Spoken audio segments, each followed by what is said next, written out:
Welcome to CTV News Trendline with Michael Stittle and Nik Nanos. Nick, we could be days away from a federal election call, and it looks like one of the biggest factors influencing how Canadians may vote is U.S. President Donald Trump. Listen to these attack ads targeting Conservative leader Pierre Poilievre and our new Prime Minister and Liberal leader Mark Carney. Everything is broken. Everything is broken. Fake news. Fake news. The left-wing censorship regime. Their woke censorship ideology. Defeating the radical left. Radical, leftist, authoritarian. We want those great Canadian truckers to know that we are with them all the way. I'm proud of the truckers and I stand with them. Have turned our once great cities into cesspools of bloodshed and crime. Unleashed a crime wave like we have never seen. Trump seizes on weakness, and nobody's weaker than Mark Carney.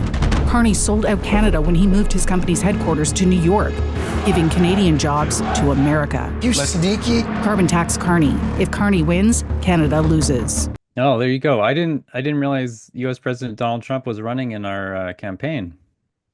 Yeah, he's haunting.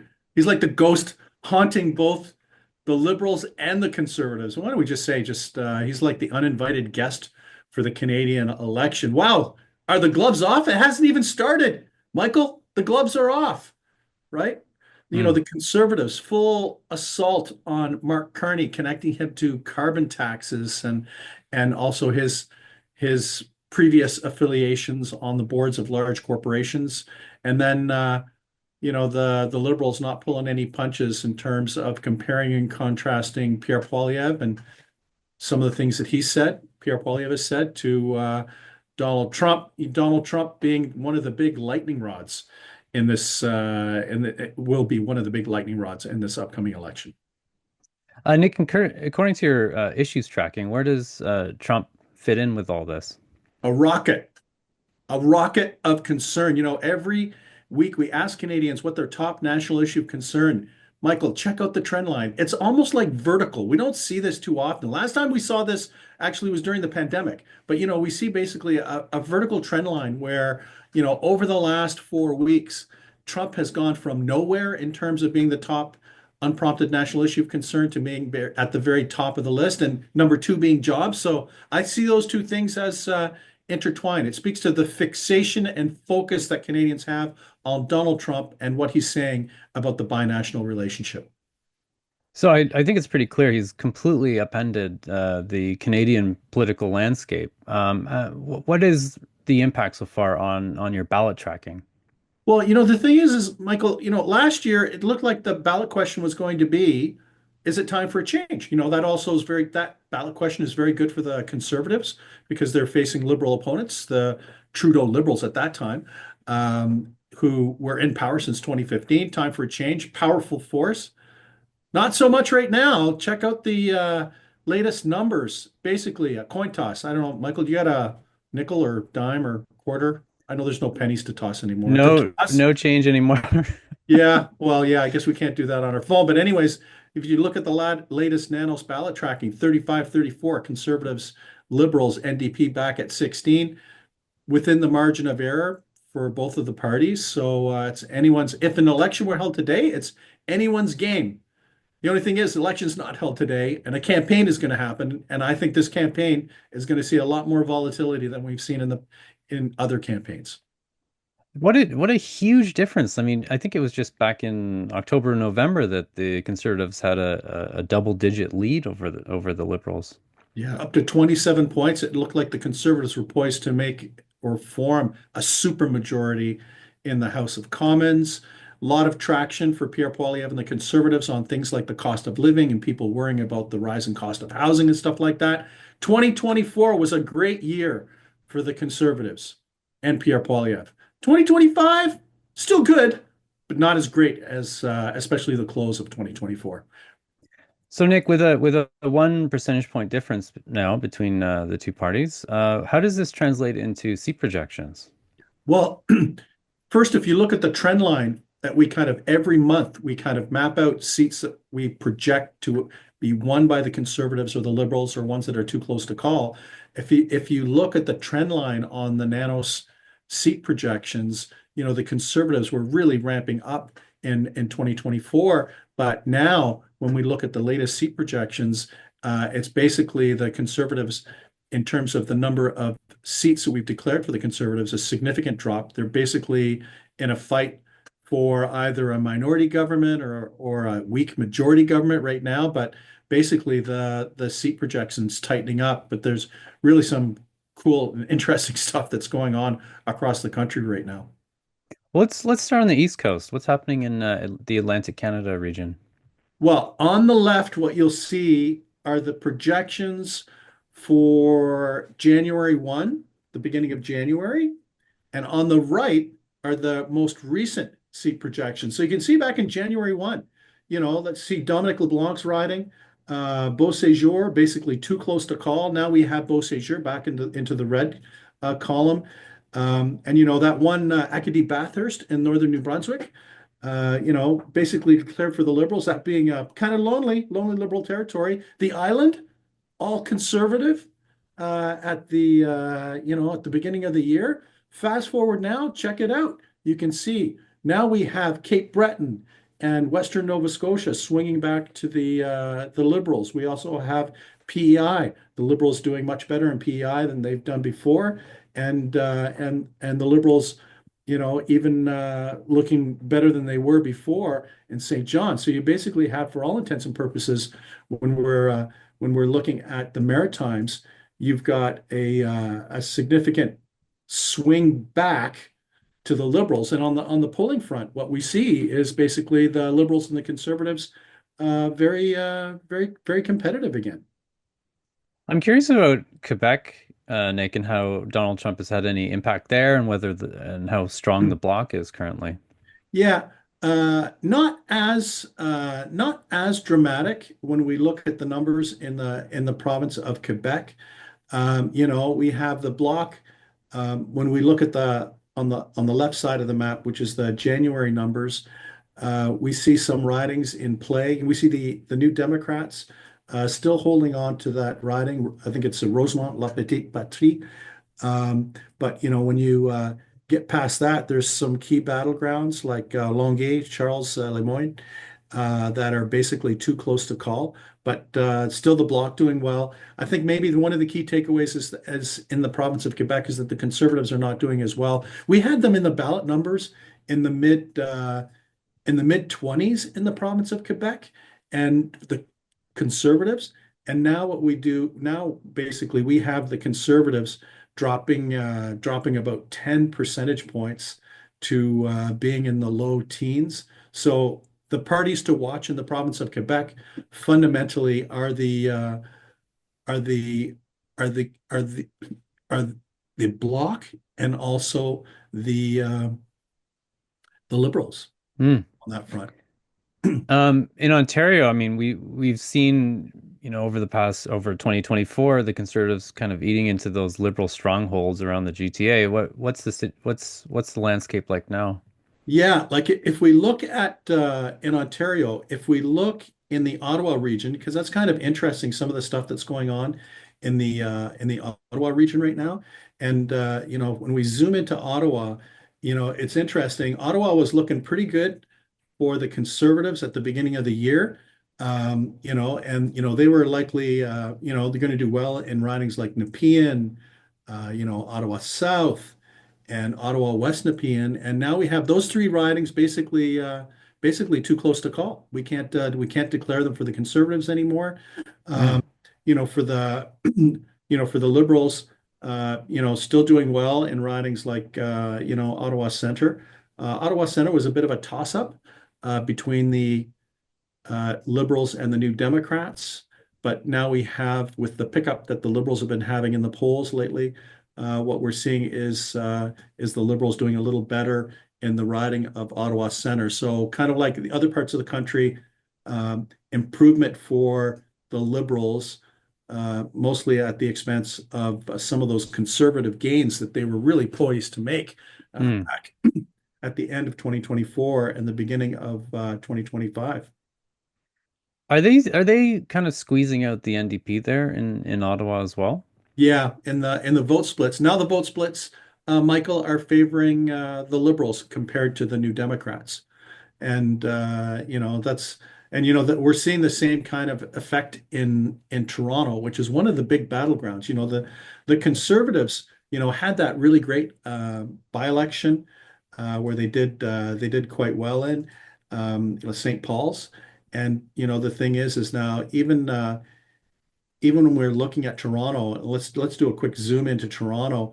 Um, we still have St. Paul's sticking with the Conservatives, but it's a little lonely there. You can see that blue block right in the middle of the city of Toronto. But what we're seeing basically are the other Liberals kind of regaining strength, basically in Scarborough, also doing a little better in Etobicoke and those types of ridings, and the Mississaugas, which was looking like a bit of a sweep for the Hmm. Conservatives, actually turning into much more of a battle compared to what we've seen. And how about the prairies? Any changes there? Yeah, it's interesting when we look at, say, for example, in Manitoba and Saskatchewan, when we kind of dig deep, dig deep into those regions, we can see some differences in the city. A lot of the rural parts of Manitoba and Saskatchewan are basically about the same in terms of the holds for the Conservatives and how the New Democrats and the Liberals are doing. The Liberals are doing a little better in the Winnipeg area, where they're poised to do better in Winnipeg West, um, and also Winnipeg South Center, compared to how they were doing at the beginning of the year. But yeah, actually, the one thing, Michael, if we can swing over to Edmonton, Hmm. um, some really interesting stuff going on in Edmonton. Like Alberta is basically generally um, a lock for the Conservatives. But when you kind of zoom into Edmonton, you can see we didn't have the Liberals declared winning any ridings in Edmonton. Like there was a couple that they were challenging. But now in the latest Nanos tracking, Edmonton Center, we think is probably going to be, at least today, is good for the Liberals, um, as is uh, as is the riding of Edmonton Southeast. You can see the NDP still doing well in a couple ridings like Edmonton Strathcona and Edmonton Griesbach, but Edmonton being a little more of a battleground. But we have to remember, yeah, Edmonton's a battleground, but in Alberta writ large, the Conservatives are still exceptionally strong. The West Coast is always surprising to me. I can never predict what's going to happen there. What's going on? Well, that's a real toughie. Once we step out of the interior and the north, which the Conservatives are still doing really well in, you can see the Conservatives with these splits. The Conservatives are really poised to do exceptionally well in Vancouver, but now we see Vancouver a significant battleground,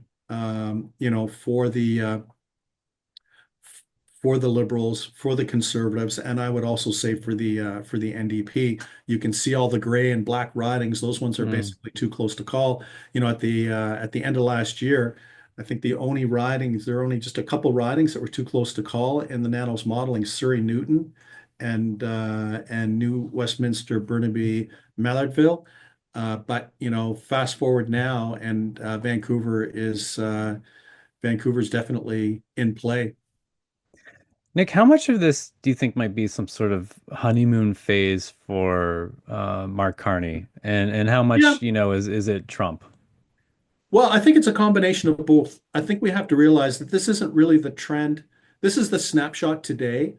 Um, and the Liberals have had a number of things in their favor. First of all, Justin Trudeau stepping down helped their numbers. Donald Trump attacking Canada helped their numbers. The Liberals responding to Donald Trump because they are the government currently, helping their numbers.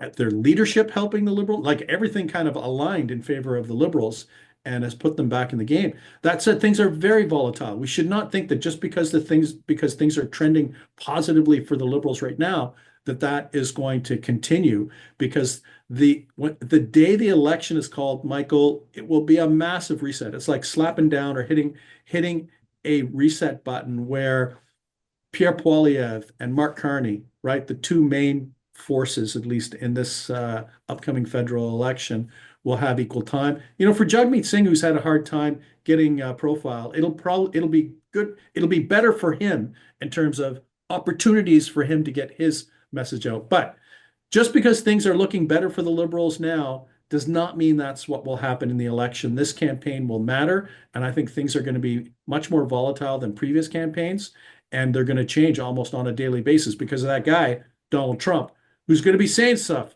once a day, twice a day, who knows how many times a day, and the leaders are going to need to respond to that. Nik, we're going to take a quick break, but when we come back, we'll look at how Canadians feel about the economy. So, Nik, we've seen US President Donald Trump have a massive impact on the Canadian political landscape, and he's also having a huge impact on how confident Canadians are in their economy. So you've been tracking consumer confidence for a while now. What's the latest? Ugh. How can I say UGH? Ugh. Every week we track consumer confidence for Bloomberg News. One of the questions we ask is, do you think that the economy is going to get stronger or weaker in the next 6 months? 10% of Canadians, or 1 out of every 10, think that the economy is going to get stronger. About 12% or thereabouts think that there's not going to be any change. A whopping 66% of Canadians believe that the economy will get weaker in the next 6 months. To put this into context, Michael, remember the pandemic? People locked out of work, locked up at home. No one knew what was going to happen. Well, the proportion of Canadians that believe that the economy will get weaker in the next 6 months, that's 66%, is almost the same as the darkest days of the pandemic, right? When people didn't know when they'd be going back to work, were wondering, it was difficult to go out and shop. There were lockdowns and there was lots of uncertainty. So, Michael, think of pandemic uncertainty, Donald Trump uncertainty, almost being equal forces when it comes to the consumer mood. The other ironic twist, I don't have a board for this, but I have been following it. Consumer confidence in the US has tanked, especially in the last 4 weeks, because even for Americans, they don't know what tariffs might mean for American jobs or whether prices will go up and all the uncertainty related to that. So maybe we should say we shouldn't feel special in terms of the anxiousness and anxiety that Canadians have about how strong or weak the economy might be in the next 6 months. Nik, sorry, I'm still trying to wrap my head around this. So US President Donald Trump and his administration has had nearly the same impact on consumer confidence as a global pandemic. Yep. Yeah. Wow. Yeah. They're about the same. And think of the uncertainty. No one knows what's going to happen with the United States and how long it will last. Michael, it's kind of like the pandemic. No one knows what the impact of the pandemic was going to be, and no one knew how long it was going to last. So there are a lot of similarities in terms of the psyche, the psychological environment that people are in, and how it's having a negative cascading impact on consumer confidence and whether people think that the economy will get stronger or weaker in the next 6 months. Nik, I've heard recently, just in the past day or so, US President Donald Trump has said, there might be a recession, maybe, but it'll be short-term pain for long-term gain, I suppose, that this is all necessary. Do you think that will kind of soothe the nerves of a lot of North Americans? No, I think it'll fuel the fire. When the prime minister or the president say that there's going to be a downturn, and we know Donald Trump, he tends to be, why don't we say, effusive in many of his comments. So if he says that there might be a recession, he's probably thinking inside, like the bubble is thinking, oh man, this could be really bad in the short term. And he's probably hoping that the short-term pain will result in long-term gain. But I just see that as another accelerant in terms of negativity out there, because you know what? If the US, our economies are integrated, when the US economy sneezes, we get a cold. So we have to pay serious attention to what's going on in the US economy and the binational relationship. Nik, I think we'll leave it there. As always, thanks very much. Okay, bye-bye.